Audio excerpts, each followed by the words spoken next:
Now, ActionSA has rejected President Cyril Ramaphosa's proposal for the establishment of working groups to fix the current derelict conditions in the city of Joburg.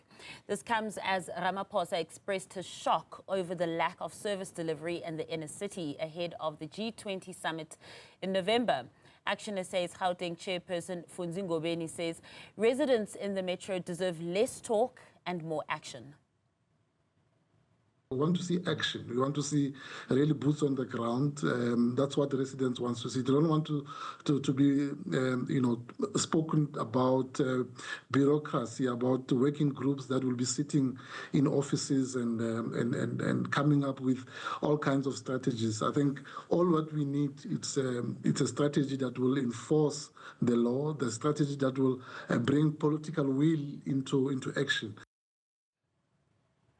Governance expert Professor Mazwe Majola joins us for some analysis on this. A very good evening to you, Professor Majola. Thank you so much for joining us. Let's just start off with, do you think South Africa needs another task force or working group, however you want to call it? And good evening, Masa. Thank you very much.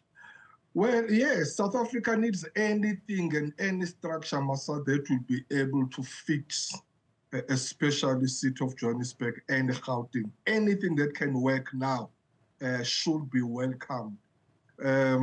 Indeed, obviously, there are advantages and disadvantages, especially when you're dealing with different stakeholders put together to solve a problem, because there we are dealing with different people coming from different backgrounds and organizations with different personalities. It does affect the decision or the quick decision-making process, because you've got to coordinate and, or rather you go to interact with all these people. So you need a high level of synergy and a high level of coordination. The presidential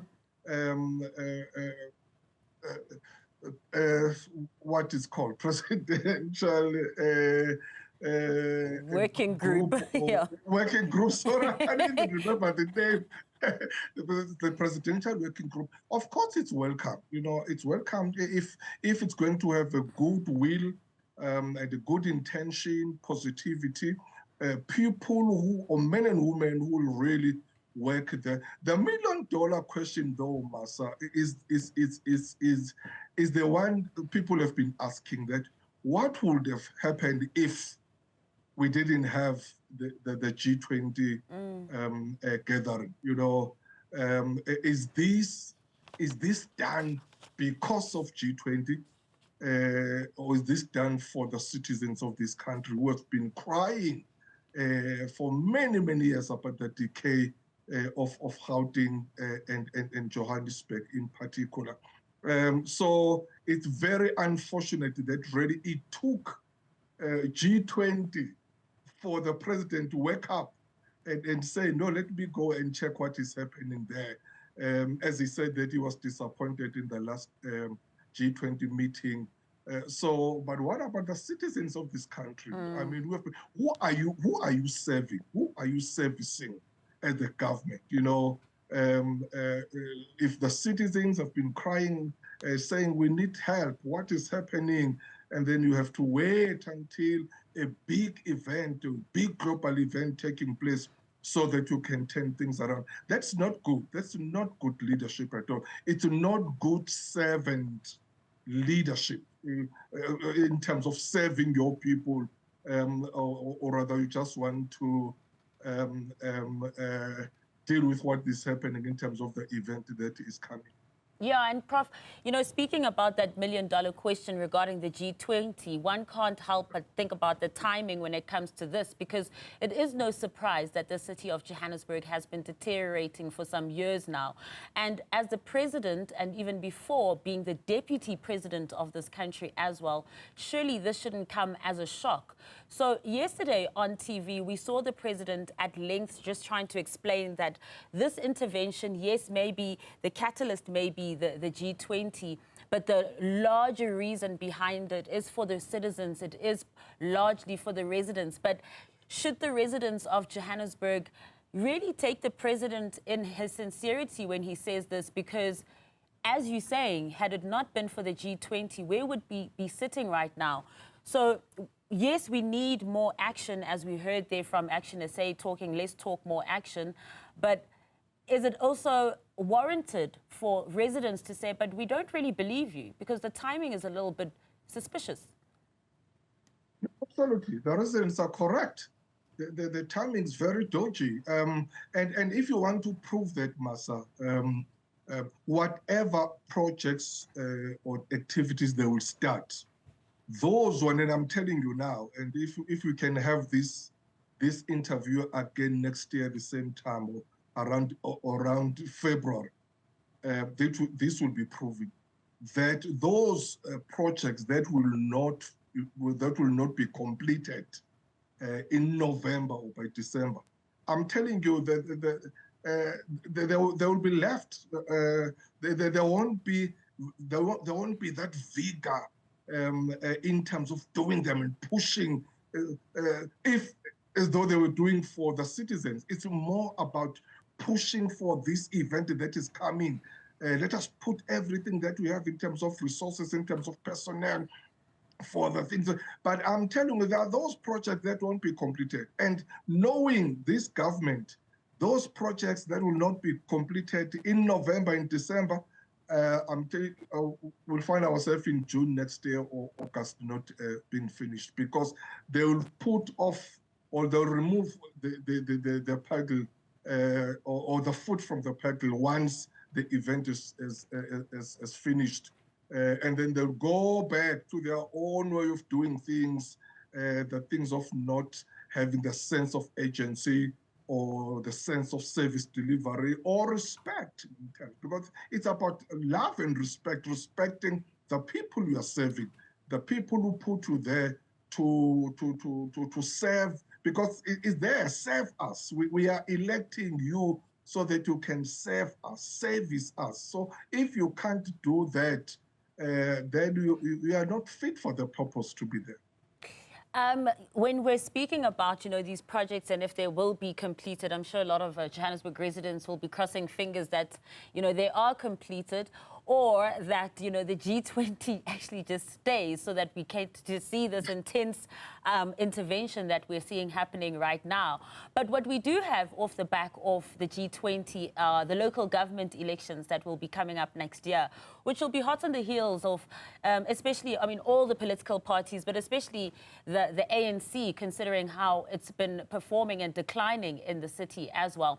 So do you think that perhaps the local government elections just coming right after the G20 might also add a little bit of, va-va-voom and motivation for them to continue with that service delivery? Absolutely, absolutely, That will be another catalyst. They will be pushing for. So, you put it correctly. So it's more about the G20 event and also the local government elections that are coming next year. They would like to be seen that we are doing things, that we have changed things. So yes, I might be wrong, and thank you, because at least you've corrected me, or you've assisted me with that point of local government, that yes, indeed, probably they will push even if they did not finish the projects after G20, just for pacifying the citizens and allowing the citizens to vote for them for the local government elections. When we started off this conversation, Professor Majola, you were speaking of welcoming this announcement of the working group, the presidential working group as well, because at this point we need all hands on deck, and we must just, we should be welcoming all the help that we can get. But if we look at previous working groups or task teams or war rooms, whatever else we may call it, have we seen any successes coming out of them? Well, the president seems to be positive about that, because he has a reference. He has mentioned the eThekwini, that they've done very well with eThekwini, that apparently he started the same thing there. There was that presidential working group for eThekwini Metro, which is seeing some improvement. And hopefully, even here in the city of Johannesburg and Gauteng, we'll see that, because the advantage with this is that at least all spheres of government will be coordinated, working together. If there's anything, and they will be in one room, you know, because there are some capabilities on fund that there are problems in the city, but it's not for the city to solve. It's something that falls within the provincial capability. The same thing happens at provincial level, but only find that the provincial is waiting for national level to intervene. So when they are in one room working together, it will be easy in terms of decision making when the other spheres of government needs another one. So there are really quick fix things they can do. I mean, really, like fixing street lights, fixing street lights, traffic lights, potholes, refurbishing some buildings. Of course, other infrastructural buildings are really in a very, very bad situation. They're in the beyond of repair. So there are those one who will need to be demolished, started afresh, which will be a long-term project. So I think they will have that in terms of what is a short-term project, what is a win-win, what is the thing that we can do immediately, and what we can push for June, or rather for November, and what will be the long term, which will continue even after the G20 gathering. Yeah, and there really are some low-hanging fruits available for them there. Professor, thank you so much for your insights. Always a pleasure talking to you, Professor Majola.